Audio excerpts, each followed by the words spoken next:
BPNB banyak yang tahu enggak, Bu? Saya mau lihat ini konsep budaya atau bagaimana program di sini, Bu. Menurut Ibu yang bermasalah itu memang di BPNB-nya atau senimannya?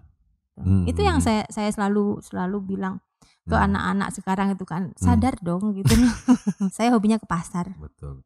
Karena pasar adalah jendela budaya menurut saya.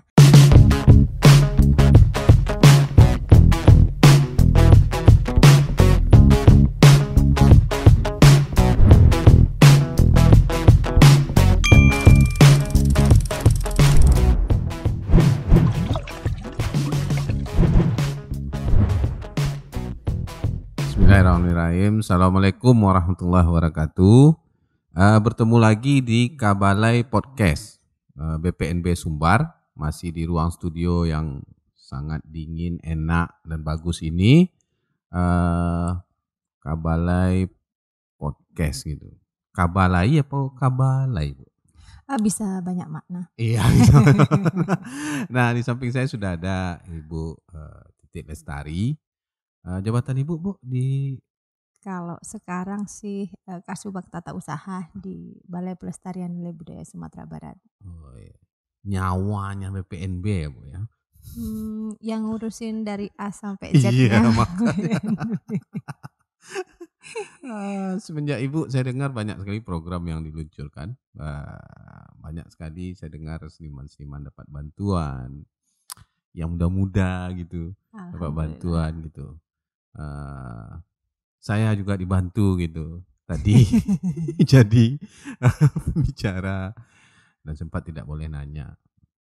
Ya sekarang giliran lah ya bertukar tanya dengan jawab, Bu. Memang sebetulnya enak bertanya daripada menjawab. Iya. Karena saya butuh 1 gelas lagi Iya, untuk betul. mempersiapkan pertanyaannya ini. Gelas Ibu sudah baru, saya belum nih. Kopi saya sudah mulai dingin. Bu, Iya. mungkin kita mulailah dari awal, dari dasar gitu, Bu. Ya mungkin saya juga mau nanya nih, tadi saya juga ditanya dari awal gitu, ya Iya. kan, sampai saya harus membongkar beberapa rahasia saya. Gitu. Ini mau dibongkar juga rasanya. Kalau boleh. Karena secara struktur saya ini anak buah Ibu ini, karena saya pegiat kebudayaan. Nah, sekarang di Kemdikbud. Nah, Kemdikbud UPTD-nya BPNB Sumbar ya, Bu ya. Kemdikbud di UPT-nya UPT Dirjen, ya, Bu ya. UPT Dirjen Kebudayaan. Nah, jadi saya termasuk anggota Ibu juga. Jadi saya agak hati-hati bertanya-nya. Sabar. Enggak ada efeknya. Enggak ada efeknya. Mungkin kita mulai dulu, Bu. Ini kan Balai Pelestarian Nilai Budaya. Ya kalau ditengok-tengok atau dibaca-baca sejarahnya baik secara struktur, ini kan tempat yang tempat yang agak dan tanda kutip terpencil lah, Bu gitu. Ya, bekerja di balik di balik meja, kemudian orang tidak tahu apa yang sudah kita lakukan gitu. Senimannya BPNB, nggak ada Karajo. Ibu bisa jelaskan dulu kenapa Ibu sampai di sini dulu, Bu? Tahun 2015 akhir sebetulnya. Saya di SK-kan untuk di Balai Pelestarian Nilai Budaya Sumatera Barat itu menjabat sebagai Kasubag TU sebetulnya. Nah, tahun 2016 saya baru stay betul di Sumatera Barat ini, dan kalau background sebelumnya sebetulnya saya peneliti di Balai Pelestarian Nilai Budaya Aceh, Banda Aceh. Jadi selama kurang lebih 18 tahun saya berkecimpung dalam penelitian di BPNB Aceh pada waktu itu. Jadi begitulah sejarahnya. Kalau di UPT-nya Kemdikbud itu kan memang di rolling itu biasa. Sebetulnya kalau boleh jujur memang pada waktu sebelum saya dipindahkan menjadi pejabat struktural, itu 18 tahun menjadi peneliti itu memang kadang-kadang kan dalam meneliti itu kan ada jenuh-jenuhnya gitu kan. Ada nggak profesi lain gitu kan, rupa-rupanya alhamdulillah dilantik menjadi pejabat struktural. Tapi kalau yang namanya passion, itu sebetulnya kalau boleh jujur passion saya memang di dunia BPNB ini gitu. Meskipun ini bukan cita-cita kecil saya. Selalu itu ya. Iya. Cita-cita kecil saya ya, kalau ngomongin cita-cita itu hebat-hebatan dah. Saya masih ingat saya tulis cita-cita saya itu di buku SD saya itu dulu ada buku Basuki Rahmat namanya, warna sampulnya ungu terong. Kayak terong itu, cita-cita gitu, pilot. Nah, kan kayak gitu. Karena buku isi 18. Iya. Kok masih ada ya? Dulu kan sampulnya hijau. Iya. Kebetulan karena saya dari kecil tidak pernah pindah rumah. Nah, jadi kan barang-barang lama itu masih ada dan saya masih ingat sekali gitu. Nah, ya cita-cita tinggal cita-cita gitu. Iya, betul. Cuma perjalanan hidup memang kalau boleh saya simpulkan memang saya berangkat dari kesalahan di jalan yang benar. Tersesat di jalan yang benar ya. Tetapi justru saya menemukan passionnya memang di situ gitu. Iya. Oh, selain di Aceh Sumatera Barat, sebelumnya Ibu di mana, Bu? Saya penempatan pertama kali memang di Aceh yang membawahi waktu itu provinsinya di Sumatera Utara dan Provinsi Aceh. Oh, langsung diangkat jadi pegawai negeri langsung ke Aceh? Iya. Jadi waktu itu tahun 98 masih belum menikah. Dan saya juga heran orang tua saya santai saja pergilah gitu kan. Karena saya orang geografi, jadi langkah pertama saya itu saya melihat peta. Oh iya. Aceh, Banda Aceh di mana, rupa-rupanya di paling ujung dari Pulau Sumatera ini. Tapi bismillahirrahmanirrahim, pada akhirnya kami menjadi warga Aceh dan Aceh menjadi tanah air kedua sebetulnya. Betul, karena saya lebih banyak di Aceh daripada di daerah-daerah meskipun itu di tempat kelahiran saya. Di jurusan Ibu geografi ya? Jadi ceritanya kalau boleh cerita, saya sebetulnya dulu kuliah di UGM Jogja itu secara tidak sengaja. Saya mengambil jurusan perencanaan pengembangan wilayah. Jauh lagi kan. Saya seharusnya jadi planner. Terus kemudian saya bayanginnya dulu itu masuk fakultas teknik. Rupa-rupanya masuk fakultas geografi. Biasalah dari ketidaksenangan pertama, IP jelas anjlok kan kayak gitu kan. IP sempat persakom juga gitu. Istilah kami zaman dulu persakom itu persatuan satu koma. Karena pengennya masuk di teknik tapi tiba-tiba masuk di fakultas geografi. Nah itu sesat di jalan yang benar juga gitu. Karena untuk di Indonesia kan hanya ada fakultas geografi itu satu-satunya di UGM. Terus kemudian pada intinya saya senang karena rupa-rupanya hobi saya tukang jalan tersalurkan di situ gitu. Jadi saya bayanginnya anak teknik itu di lapangan. Dan ternyata jurusan saya di perencanaan pengembangan wilayah di geografi itu memang isinya jalan-jalan aja. Karena setiap semester kita akan pergi keluar dengan jumlah mata kuliah yang semuanya praktikum di luar. Jadi itu latar belakang pendidikan. Nah, terus kemudian lulus tahun 97, kemudian ini juga karena diajak teman yang daftar aja gitu kan. Di mana nih kayak gitu kan. Di Kementerian Pendidikan dan Kebudayaan. Yang namanya zaman dulu yang penting PNS. Iya betul. Yang penting PNS. Dan saya juga nggak tahu Balai Pelestarian Nilai Budaya zaman dulu adalah Balai Kajian BPNS. BKSNT, Oh, BKSNT. Balai Kajian Sejarah dan Nilai Tradisional. Betul, zaman saya ngelamar tahun 97. Yeah. Kemudian kalau zaman dulu tes PNS itu dites berkali-kali sampai 3 kali dan akhirnya lulus dan memang dikhususkan untuk di luar Jawa. Dan alhamdulillah bersyukur sekali meskipun jauh di ujung Indonesia paling barat dan timur dan utara. Saya enjoy di situ dan pada waktu diterima ternyata di Dirjen Kebudayaan. Seperti itu. Rupa-rupanya kerja di kebudayaan sesuatu yang baru lagi kan kayak gitu. Untung nggak dinilai IP waktu itu enggak. Kalau dinilai IP ini kan akhirnya memulai pekerjaan di Aceh itu dalam kondisi Aceh yang masih kondusif. 98 saya di sana, Aceh dalam kondisi kondusif sehingga saya dilibatkan 98 itu sudah mulai ikut penelitian ke daerah-daerah. Dan alhamdulillah pada waktu melakukan penelitian di tahun 98 yang masih kondusif itu kami masih bisa turun ke daerah-daerah gitu kan. Dari situ awal mulanya ya karena dari ketidaksesuaian berarti harus ada penyesuaian. Adaptasi ya, Pak. Iya, dari yang tidak sesuai. Nah, itu tadi belajar itu memang tidak mengenal batas usia. Apa yang sudah dihadapkan di depan mata kita itu memang harus kita telan dan nikmati. Jadi tidak hanya ditelan, kalau ditelan itu kita harus bisa mencari kenikmatan apa yang ada di depan mata kita.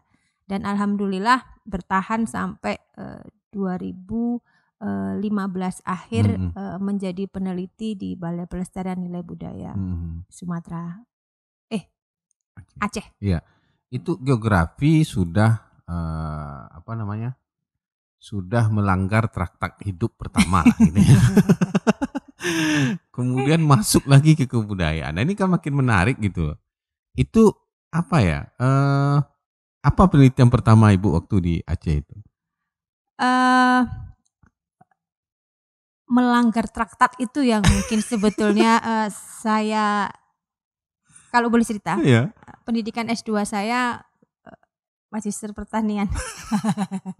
Melanggar traktat kedua.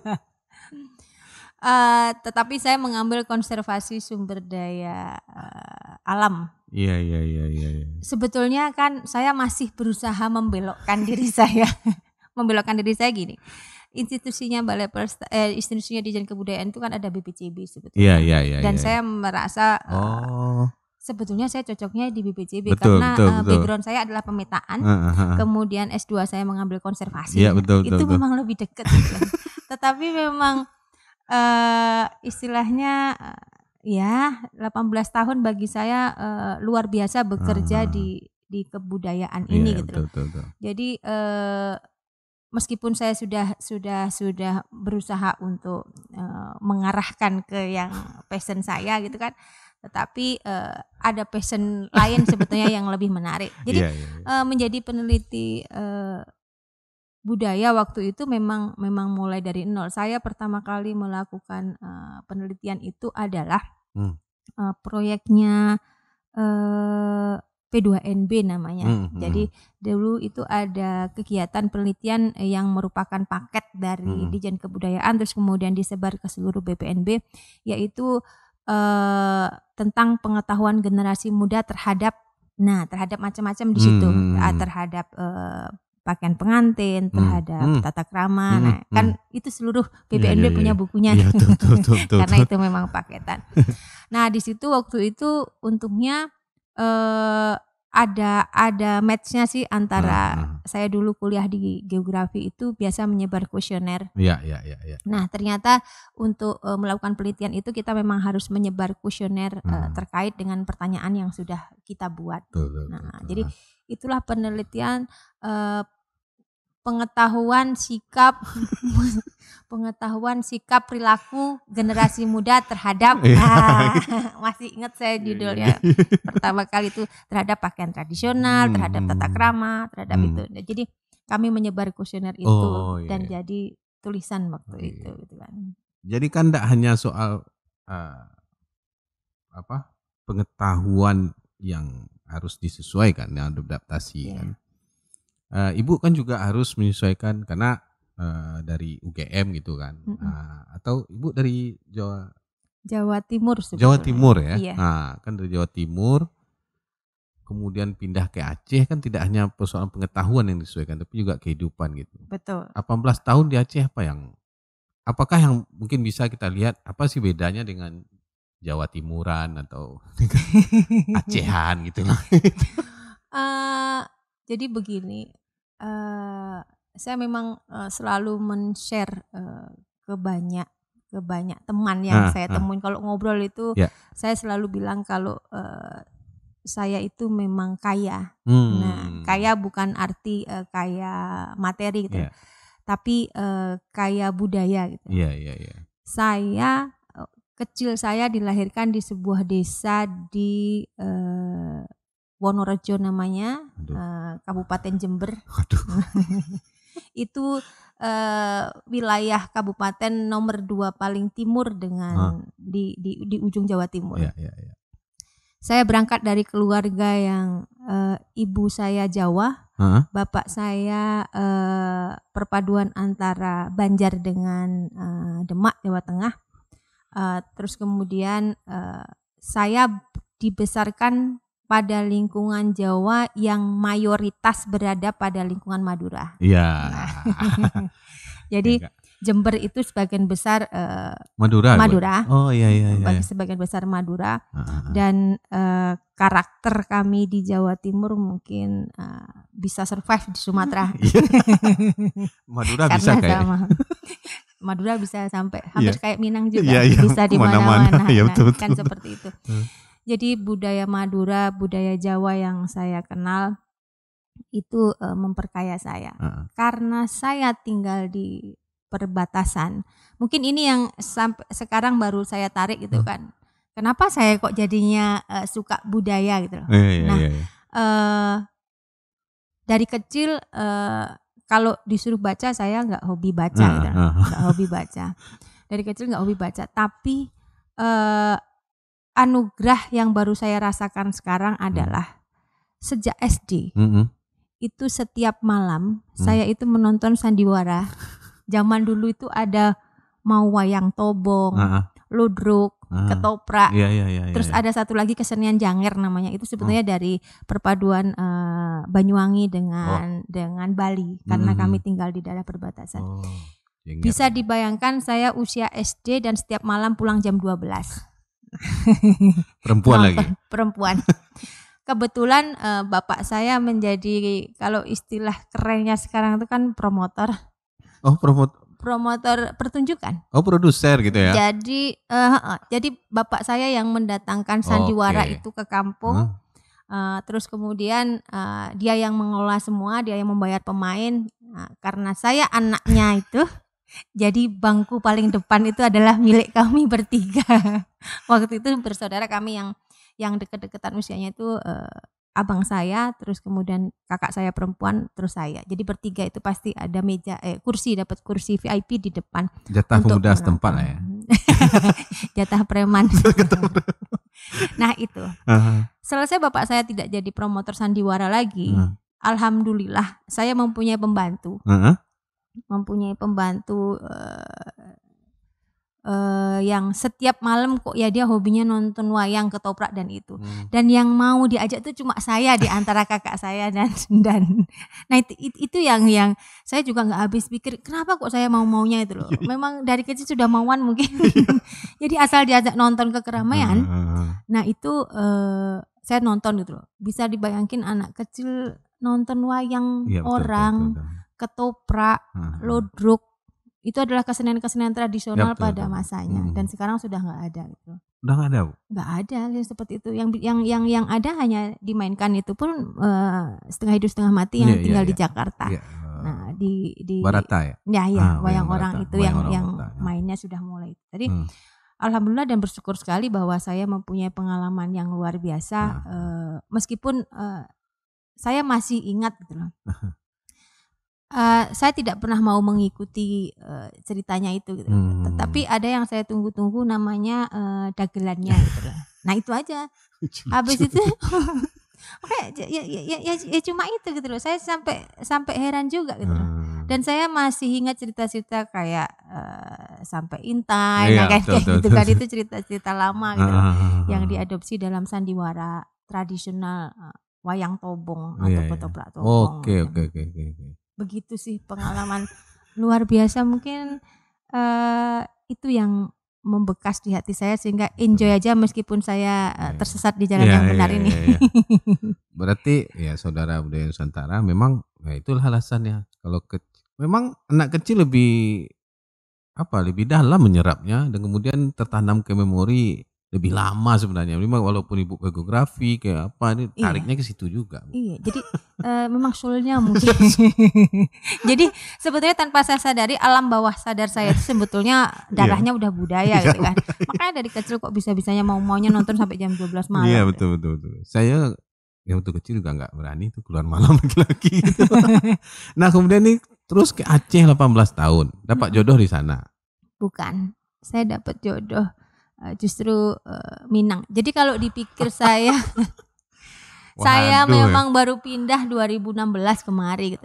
Tapi saya mengenal Minang itu dari 98. Gitu. Ada pengalaman luar biasa bagi sahabat budaya di Nusantara mungkin. Ini yang harus kita tanamkan, ya kan.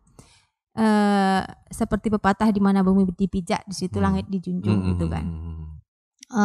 Lidah saya kaya juga. Karena saya bisa menikmati kuliner. Iya. Itu kan kekayaan budaya kuliner betul. dari Sabang sampai Merauke gitu. Iya, betul. Nah, ini yang agak aneh bagi saya terkait dengan perkenalan saya dengan budaya Minang gitu kan. Betul. Dari dulu saya selalu mengagumi syair. Iya. Karena dari 98 saya memang sudah dicekokin dan diwajibkan sama pacar saya waktu itu untuk dengerin lagu Minang gitu kan. Dan saya nggak tahu tujuannya, tapi paling tidak manfaatnya ada. Betul. Sekarang kalau diundang kawinan saya bisa nyanyi. Iya sih. Dan saya bisa menikmati semua lagu-lagu yang lama-lama. Betul. Kayak Agus Taher itu kan banyak karya-karyanya yang saya dengerin dari 98. Nah, sampai detik ini pun saya masih kagum itu. Dan apalagi kalau saya ngobrol sama Mak Kati. Iya betul. Kalau dia sudah mengeluarkan jurus kata-kata wasiatnya itu kan, itu saya memang terpesona gitu loh. Bagaimana orang Minang bisa mengemas maksud menjadi sesuatu yang disampaikan dengan indah gitu. Itu yang saya selalu bilang ke anak-anak sekarang itu kan, sadar dong gitu loh. Ini indah banget gitu kan. Nah, ada pengalaman lucu sebetulnya. 98 juga saya mengenal meskipun rumah makan Padang kan tersebar di seluruh dunia kecuali Bulan. Saya mengenal makanan Minang itu 98 juga setelah saya berpacaran dengan orang Minang. Karena orang Minang tidak bisa makan kalau nggak makanan Minang kan. Betul. Sampai sekarang kalau disuruh menikmati makanan Minang, saya bisanya menikmati memang di rumah makan Minang. Iya. Karena saya akan menikmati berbagai hidangan yang saya mau. Bukan yang punya rumah makan mau. Karena kalau nasi bungkus itu kan yang rumah makan mau betul. tuh. Kuahnya dia sukain, ini. Padahal kan belum tentu saya sukai. Pertama kali saya ke rumah mertua saya, hal pertama yang terjadi adalah semua makanannya bercabai. Nah, dan di situ gangguan perut terjadi. Nah, itulah sebetulnya. Tetapi mungkin karena jiwa Korsa Jawa Timur arek Surabaya pantang menyerah. Dan cabai rawit itu makanan kami juga. Iya. Kalau di Jawa Timur itu cabai rawit. Tapi kan kemasan kulinernya kan berbeda. Kalau sambal aja. Nah, kalau di Minang nih sayurnya pakai cabai, ikannya pakai cabai, kondimen yang lainnya mesti pakai cabai. Nah, itu yang membuat ini berbeda dengan di kita kayak gitu lah. Tapi kalau pedesnya jangan tanya. Iya, pedas cabai rawit sebenarnya gitu. Saya nggak tangguh makan cabai rawit gitu. Jadi itulah sebetulnya yang seperti saya sampaikan tadi, lidah saya kaya itu. Pindah ke Aceh, jelas. Pertama kali datang ke sana, makanan yang disuguhkan adalah makanan berbau India. Jadi setelah saya baca, memang kuliner Aceh itu sebagian besar dipengaruhi oleh kuliner dari India belakang di sini gitu loh. Lupa buku yang saya baca itu, tapi dipengaruhi oleh India bagian belakang. Dan itu membuat saya, kok begini gitu loh. Dan jangan salah gitu. Dan sekarang setiap kali saya pulang ke Aceh, kuliner Aceh itu sudah kangen gitu loh. Sudah kangen. Jadi dari setiap daerah saya itu pasti mempunyai makanan yang saya perjuangkan. Makanan yang saya perjuangkan, contoh nih. Martabak Kubang itu kan di sini. Iya betul. Martabak Kubang di sini. Saya tugas dari Jakarta pulang ke Aceh. Ini jadi kan betul kan terbuka rahasia yang harusnya tidak boleh diceritakan. Saya singgah ke Padang, terus kemudian pulang ke Solo membeli martabak Kubang. Kalau nggak salah saya 15 piece, simpan di freezer. Besok paginya saya terbang balik ke Aceh melalui Medan membawa martabak Kubang dalam kondisi frozen tadi. Sampai di Aceh. Nah itu gitu. Pernah juga saya tugas di Medan, kemudian waktu itu karena ada acara, jadi suami saya pulang ke Solo. Dia cuma bilang kayak gini, nggak pengen makan es teh, Mbak, kan. Saya terbang dari Medan ke Padang, dijemput makan es teh di pasar Solo. Besoknya saya balik lagi ke Medan karena memang ada kerjaan di Medan. Itu loh luar biasanya kuliner, enggak? Bisa menggerakkan orang gitu. Jadi kekayaan budaya kita luar biasa gitu loh. Dan saya di setiap daerah pasti selalu menikmati semuanya. Baik makanan Batak. Semuanya yang halal itu udah saya makan. Kalau saya berkunjung ke Indonesia Timur, makan PPD dan segala macam semuanya saya makan. Alhamdulillah untungnya gitu loh. Karena saya juga heran gitu loh. Kenapa di Minang pertama kali saya dapat gangguan perut, padahal di tempat lain enggak. Tapi setelah itu baru muncul kekangenan yang luar biasa terhadap kuliner Minang ini. Dan sampai sekarang mungkin jelas itu terpengaruh dengan background pekerjaan saya. Saya menghargai banget gitu, menghargai benar-benar terkait keragaman budaya yang termasuk kuliner ini. Iya. Dan perut ibu termasuk yang bisa kompromi itu ya? Dengan semua makanan bisa. Semua makanan. Kalau di Padang dulu agak lama gitu. Saya pengetahuan saya masuknya pecel lele, masuknya itu tuh baru. Ya menurut saya sih dalam pandangan saya baru tahun belakangan gitu. Saya juga termasuk yang alergi makan dulu. Bukan alergi, bakso, miso gitu. Yang bukan makanan ibu kita. Bukan ibu kita. Karena saya di sini terus kan. Nah, tapi akhirnya sekarang itu orang Minang pun sudah bisa kompromi dengan perut. Udah dari mana-mana. Mie Aceh udah dari mana-mana. Iya, benar.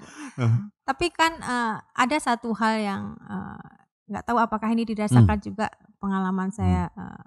Orang Minang itu memang konsistensinya tinggi terhadap budayanya termasuk makanannya gitu kan. Mau di Jawa keliling-keliling makan semua pecel lele segala macam, tapi saat sampai pada titik jenuhnya nyari di mana ada rumah makan Minang. Tapi ini kalau saya melihat ini sisi positif. Iya, betul. Ya itu tadi kita nggak bisa terserabut dari akar tradisi. Sama juga dengan saya gitu. Saya kalau ke Aceh harus makan sate matang. Nah gitu, itu sate matang mie Aceh jelas. Nah kan gitu kan. Kalau ke Padang saya harus makan sate sama es teh bak, sama martabak Mesir, sama martabak Kubang, itu wajib. Kalau di Medan saya harus makan soto Medan dan itu wajib. Nah tapi kalau balik ke Jawa Timur, nah mungkin ini yang banyak tidak itu kan. Yang saya cari pertama adalah rujak cingur. Nah itu, jadi tetap saya tidak bisa melupakan akar. Di mana saya dilahirkan karena makanan itu ya saya juga heran kenapa nggak bisa gemuk juga ya meskipun saya hobi makan. Padahal itu makanan street food semua ya? Iya. Justru makanan street food sebetulnya yang bisa mengeksplor Iya, sebetulnya, betul. bisa mengeksplor Budayaan gitu. budaya kita gitu loh. Karena Mhm. kalau sudah saya pernah makan makanan tradisional tapi dalam konsep restoran yang high class gitu kan. Hmm. Tetap rasanya beda. Makanya saya heran ini memang bawaan badan yang memang harus makan street food atau nggak bisa diajak ke level yang lebih Tinggi. Nah, itu mungkin yang Iya. membedakan. Ini malah lebih menarik lagi gitu.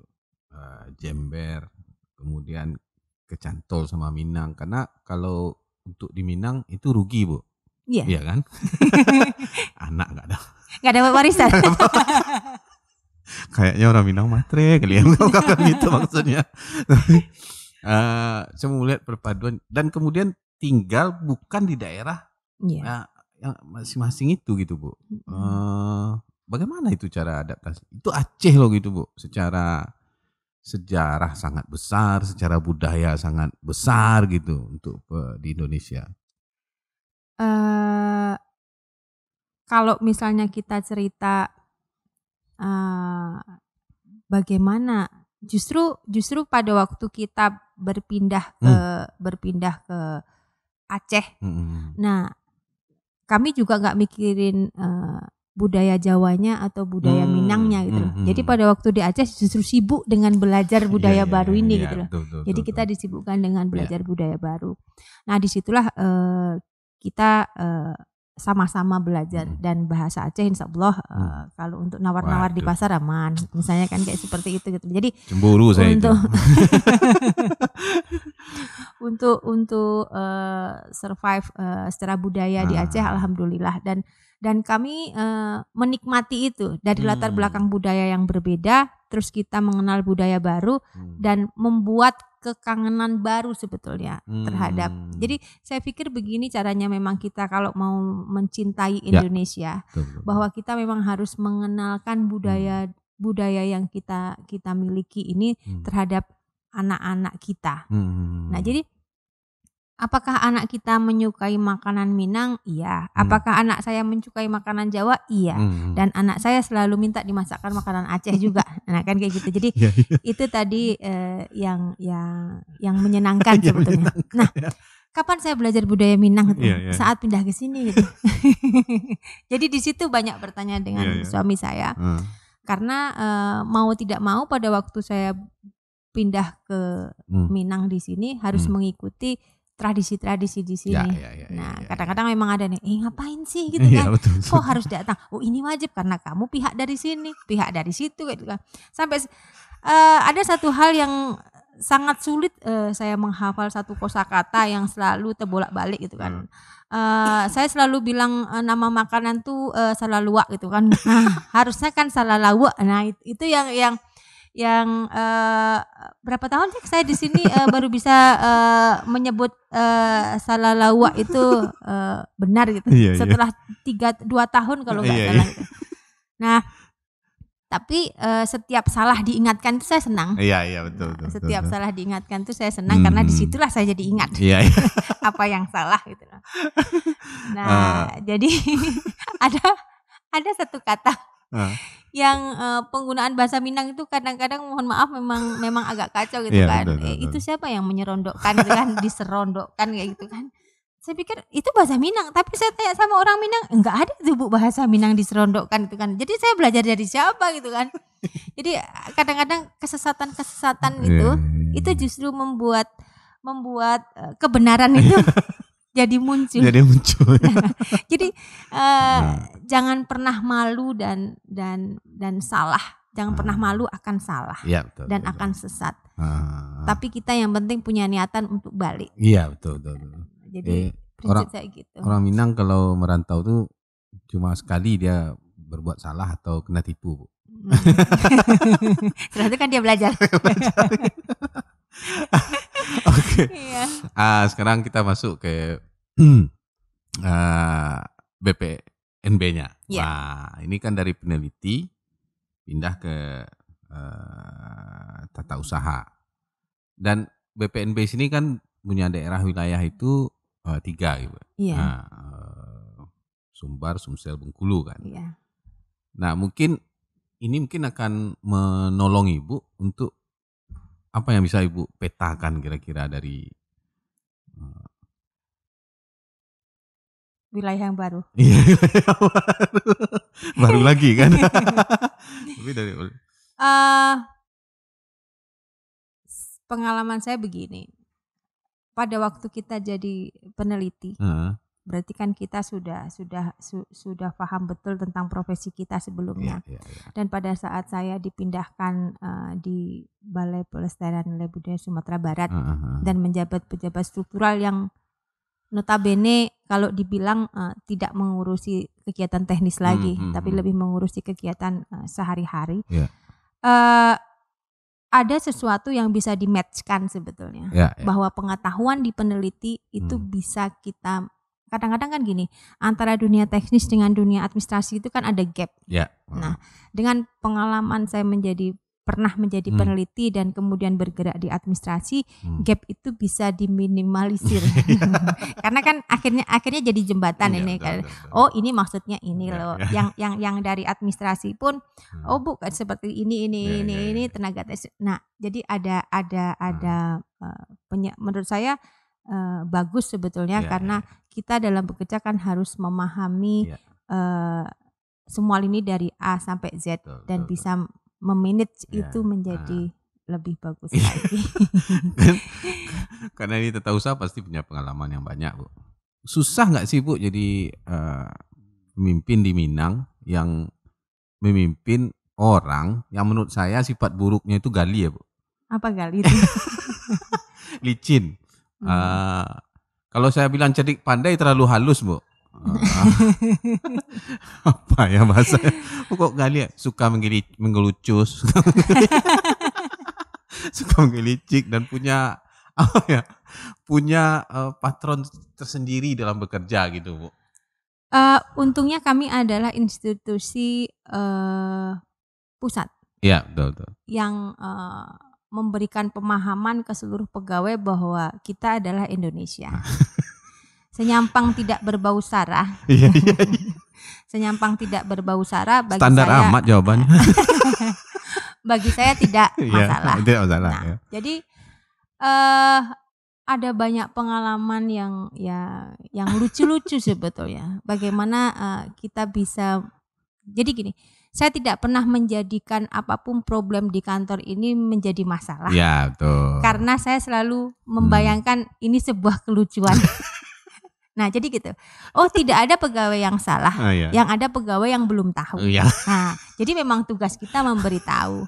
Nah, kalau memang dia pura-pura tidak tahu, risiko tanggung sendiri kan akan terus dikasih tahu. Oh, betul.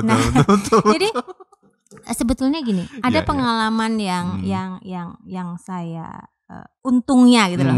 Kita berbeda culture. Berbeda culture gitu kan.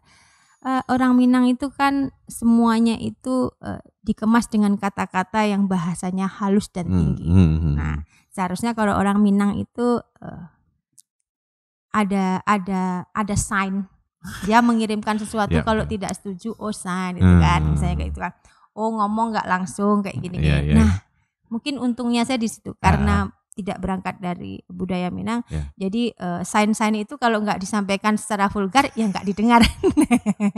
Jadi mungkin itu sebetulnya menurut saya membuat saya lebih safe seperti dengan karakter-karakter tadi. Jadi saya belajar Minang dan Minang belajar saya. Mungkin itu. Jadi untungnya kita bekerja di UPT-nya Kemdikbud yang sifatnya nasional. Artinya apa?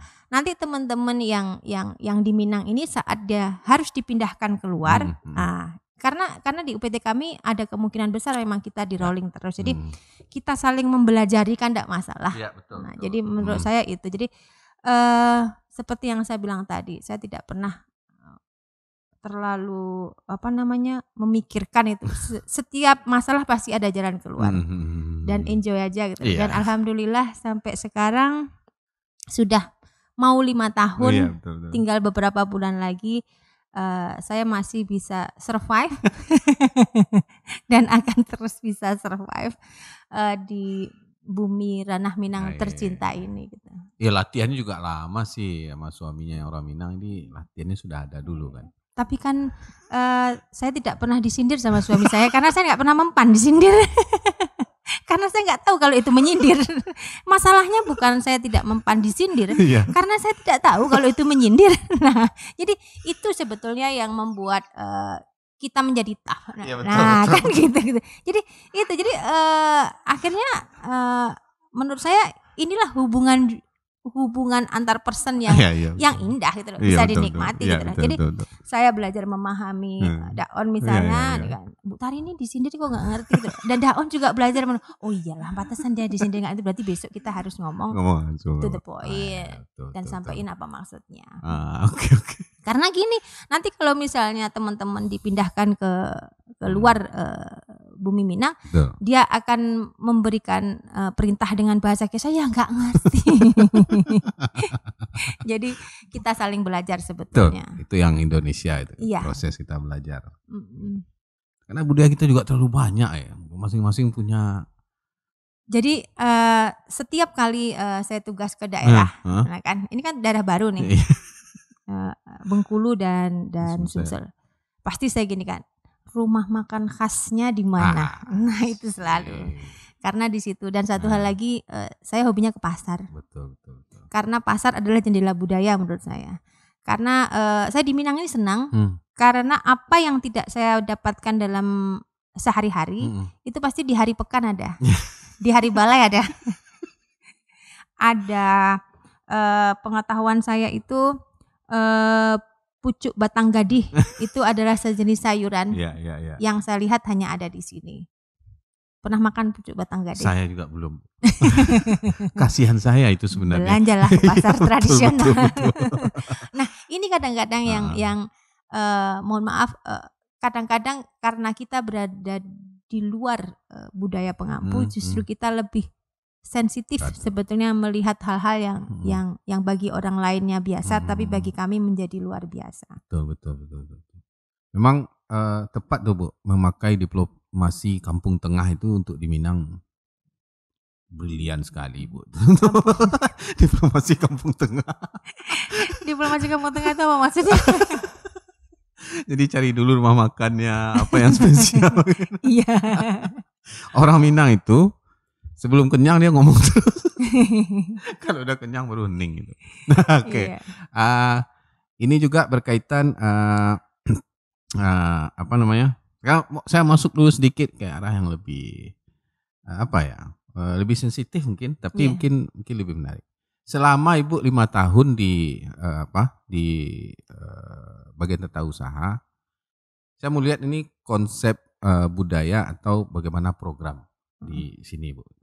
Menurut Ibu yang bermasalah itu memang di BPNB-nya atau senimannya? Selama 5 tahun itu saya menemukan garisnya sebetulnya. Jadi hubungan antara seniman dan pemerintah. Nah di situ jujur satu, itu aja. Jadi kalau kita melakukan semuanya jujur, hubungan dengan siapapun, dengan seniman, alhamdulillah selama saya 5 tahun di sini tidak pernah mempunyai masalah benturan dengan seniman. Yang ada bahwa diskusi-diskusi kami semakin terbuka dengan seniman dan seniman juga mengapresiasi itu. Oh kalau ada perbedaan itu hanya perbedaan dalam rangka menyamakan persepsi. Tapi intinya bahwa jujur yang saya pelajari selama 5 tahun di sini. Bahwa apa yang kita lakukan kita sampaikan dan apa yang mereka mau juga disampaikan, ketemu titik tengahnya clear. Iya, betul. Itu pengalaman saya. Jadi dalam memproduksi sebuah kebijakan itu memang Ibu pikirkan untuk senimannya atau memang langsung ke institusi atau langsung ke? Pertama, yang jelas bahwa itu masuk ke tusi kami apa enggak? Iya. Kan pernah sudah saya jawab enggak? Kalau masuk ke tusi kami aman. Iya, aman. Kan seperti itu. Terus makanya tadi saya bilang jujur itu tadi. Kami jujur menyampaikan misi kami. dan seniman juga jujur menyampaikan maunya. Nah, jadi pada prinsipnya kebijakan-kebijakan itu kami ambil terkait dari masukan dari senimannya atau bawah pelaku budaya dan segala macam dan disesuaikan dengan tusi kami. Insya Allah selama 5 tahun saya di sini bisa melakukan kegiatan-kegiatan yang selalu sinergi sih. Pada prinsipnya bahwa kegiatan kita itu kan dibiayai oleh negara. Nah, negara itu pasti harus di-share sebanyak-banyaknya ke yang lebih bawah. Karena selaku ASN, ini jadi klis sekali ya. Tapi sebetulnya itu yang sedang terjadi gitu, bahwa kita ASN memang disuruh bekerja untuk memberdayakan yang dari bawah itu tadi. Jadi makanya program-program BPNB apalagi dalam masa Covid ini banyak mengcover kebutuhan sebetulnya seniman dan budayawan di bawah dan bagaimana pemerintah ada di tengah-tengah atau di antara mereka mendampingi mereka dalam situasi sulit ini. Iya. Oke, Bu, kalau saya tahu BPNB, Ibu tahu gitu. Tapi BPNB banyak yang tahu enggak, Bu? Enggak. Jadi menyebutnya masih sering salah. Iya BNPB gitu kan. Makanya kan dan ada pengalaman menarik gitu. Saya memberikan jaket ke seseorang, masih saudara, saya berikan jaket. Dan dia baru sadar setelah 2 tahun kalau yang di bordir di situ adalah BPNB. Selama ini dia menyangkanya BNPB. 2 tahun dia baru sadar kalau dia pakai jaketnya BPNB. Nah jadi dari situ kemudian saya mungkin orang yang ya alhamdulillah kan meskipun saya dihadapkan pada sesuatu di awal tadi sesuatu yang tidak sesuai dengan background saya, tapi kita harus belajar terus. Ya, betul. Apa ya mesti dilakuin ini, kok orang ini susah kali lah apa mesti harus ganti nama kan, kayak gitu kan enggak mungkin jauh kebijakan saya untuk mengganti nama itu karena itu. Rebah lagi kerbau satu lagi itu. Kalau di Minang bisa. Tapi kalau kantor bisa 10 kan. Bisa 10 kerbau. Bisa 10 kerbaunya. Jadi apa yang harus kita lakukan? Untungnya ada sisi positif dari bencana Covid ini sebetulnya yang terjadi di kami, karena amanah Pak Dirjen bahwa kita harus tetap bisa beraktivitas meskipun dalam kondisi yang terbatas. Nah akhirnya kami membuat bagaimana BPNB dikenal. Tim yang di ujung tombak untuk membuat BPNB itu terkenal atau dikenal itu adalah tim publikasi. Jadi kemudian saya mengajak beberapa tim yang mau bekerja. Kemudian kami memproduksi publikasi melalui banyak media. Nah, yang pertama kali kami mau genjot jelas media sosial. Ya, betul. Nah, karena tidak langsung bersentuhan dengan massa. Terus kemudian ini gitu loh. Mungkin usia saya stambuk. Kalau di Medan bilangnya stambuk. Kalau di Jogja bilangnya angkatan. Kalau di Sumbar sini bilangnya apa? Angkatan kuliah itu? BP. Nah, kan kayak gitu. Saya BP 90-an.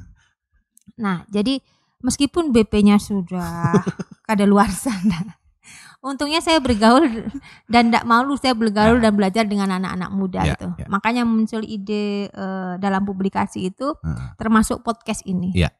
Terus kemudian kami live juga setiap malam minggu biasanya kami melakukan live.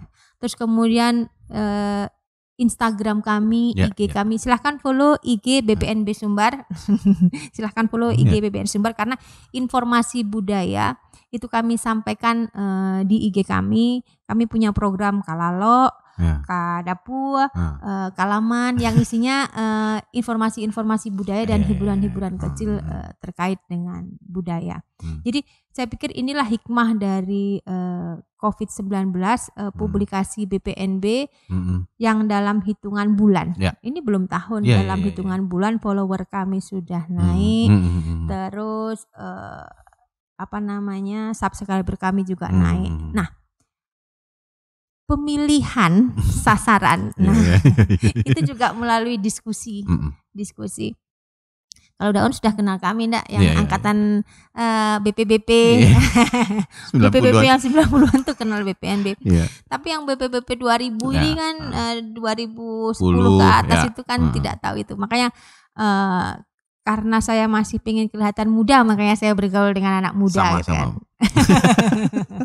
Jadi itu mungkin semangat itu yang mengubah arah sedikit sih kebijakan dari kami tim publikasi untuk mengajak anak muda milenial dalam panggung, panggung BPNB baik virtual nanti maupun insya Allah 2021 kalau bisa panggung yang off air itu bisa kita kerjasamakan nanti mahasiswanya. Iya dong, siap. Bisa dengan kami yang muda-muda ya. Iyalah, yang tua-tua tapi udah dibilang tadi.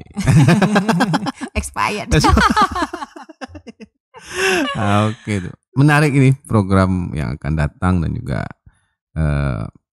lalu kemudian kira-kira bayangan ke depan untuk BPN. Ibu tadi bilang berapa bulan lagi? Apanya? Di sini? Saya nggak tahu, siapa tahu besok dipindahkan lagi ke Aceh. Atau dipindahkan lagi kemana? Bisa terdengar 6 bulan lagi di sini tadi. Enggak ya? Mudah-mudahan bisa dipindahkan ke tempat lain. Atau bisa belajar lagi ya. Bisa belajar lagi. Oke. Kira-kira bayangan Ibu ke depan atau nanti, kira-kira BPNB yang ideal seperti apa, Bu?